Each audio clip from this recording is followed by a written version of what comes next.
If you're thinking of upgrading to French balcony and outside balcony stateroom on AmaWaterways, this video is for you. Is twin balcony room really worth it on a river cruise? What room should you choose with AmaWaterways? And what are the cons of booking a balcony category? These are one of the most common questions I get when booking river cruises for the first time river cruise travelers. Hi, I'm Oksana and welcome back to Signature Travel Channel, where we explore the world of European river cruising together. If you're new here, I share first-hand river cruise experiences, honest ship tours, cabin reviews, and detailed comparisons of the world-leading river cruise lines, including AmaWaterways, Viking river cruises, Uniworld boutique river cruises, scenic luxury cruises and tours. So if you're planning a European river cruise and want to hear honest guidance before you book, make sure to subscribe. This is my second time staying in a French balcony and outside balcony category BA with AmaWaterways, and I truly love this layout. In today's video, I'm taking you along for a full stateroom tour of cabin 321 aboard the beautiful AmaBella. This category is also very comparable to other ships in AmaWaterways European fleet, so even if you're considering a different AmaWaterways ships, this will still help you. And at the end, I'll share whether I personally think it's worth the upgrade, especially since I've also cruised in a fixed window category on a different river cruise line. I sailed on AmaBella, which is a part of award-winning AmaWaterways fleet. She carries approximately 160 guests in 80 stylish staterooms and suites and is perfectly designed to glide through the narrow locks and waterways of Europe's river. AmaWaterways is known for its strong guest-to-staff ratio, elevated dining, included excursions, and thoughtful design, especially when it comes to stateroom layout.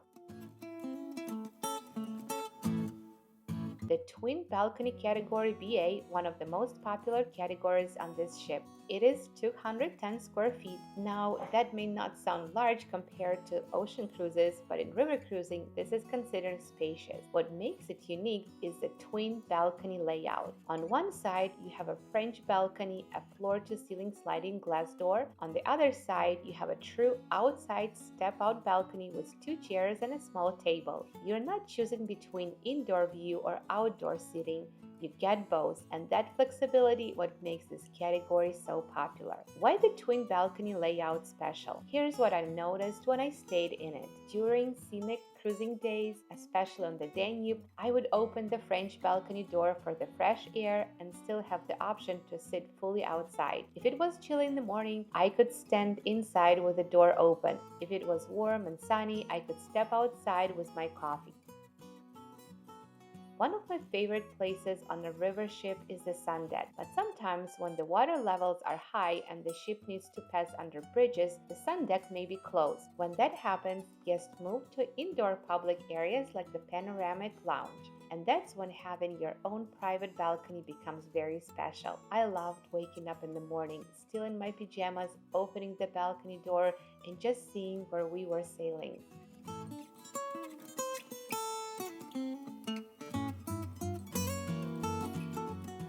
One morning, after an incredible day cruising through the Baja Valley, I opened the door very early. It was lightly raining, quiet and peaceful, and there were swans floating right beside the ship. I know swans are common in Europe, but for me, seeing them that close from my own balcony felt magical. That's what I call the full river cruise experience.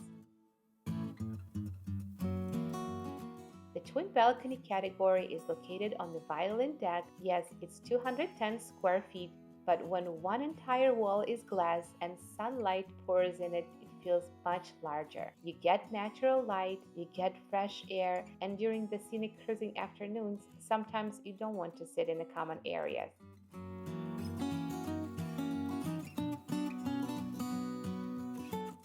Sometimes you just want to lay in your bed and watch the Europe pass by. It feels private compared to the sun deck, and I truly value those quiet moments sipping coffee.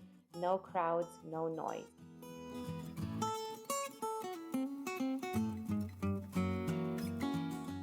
The cabin is beautifully designed and feels elegant yet very comfortable. The bed is a plush queen that can convert into two twin beds if you're traveling with a friend, and the bed is very comfortable. You really do sleep well after a full day of exploring. When you walk in, you immediately notice the large mirror. There's a comfortable desk and a sitting area, a vanity space for getting ready, a mini fridge, a safe, and great closet storage. I also love that there is a room under the bed for a big luggage so the cabin stays uncluttered. You have individual climate control and a mix of outlets plus USB ports. There are plush robes and slippers, bottled water replenished daily, entertainment on demand, and laundry service available for additional charge. The bathroom is surprisingly spacious for a river cruise ship, with marble finishes and glass-encoutered multi-jet shower, strong water pressure, and soothing bath product.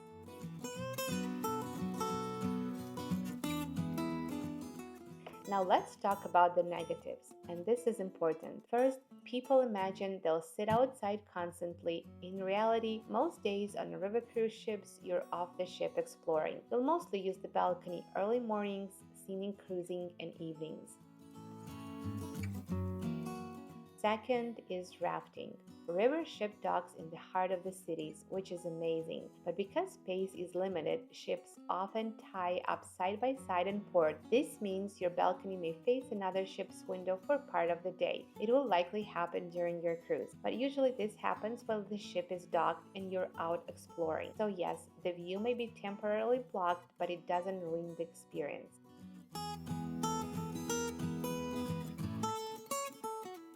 Third, the price. You get the same food, same excursions, same service whether you book fixed windows or balcony. The difference in the price is entirely about your room experience, so you must consider your budget carefully.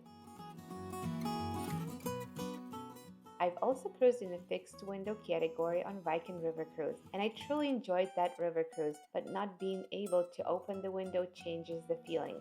You still see the river, you still enjoy the itinerary, but you don't get that fresh air, you don't get that private outdoor moment, you don't get that immersive feeling. For some travelers, that's completely fine. For me personally, I love being able to open the door and feel the Europe. So is it worth it? For me, yes. The twin balcony stateroom category is my favorite category on AmaWaterways.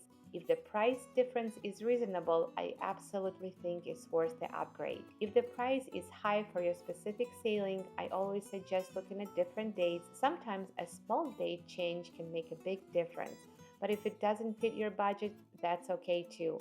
River cruising is about the journey, and you'll still have a wonderful experience. For me though, the light, the air, the privacy, that makes it worth it. If you're planning a river cruise and wondering which category is right for you, I'd love to help you compare options and choose wisely. You'll find my information below and signaturerivercruiseplanners.com. Comment below, do you think a balcony is worth it, or would you save and book a fixed window? Thank you so much for joining me. If you found this helpful, please like and subscribe. It really helps support the channel so I can continue bringing you more cruise tips, behind the scenes tours, and honest reviews from the rivers of Europe. God bless you, and I'll see you in the next video.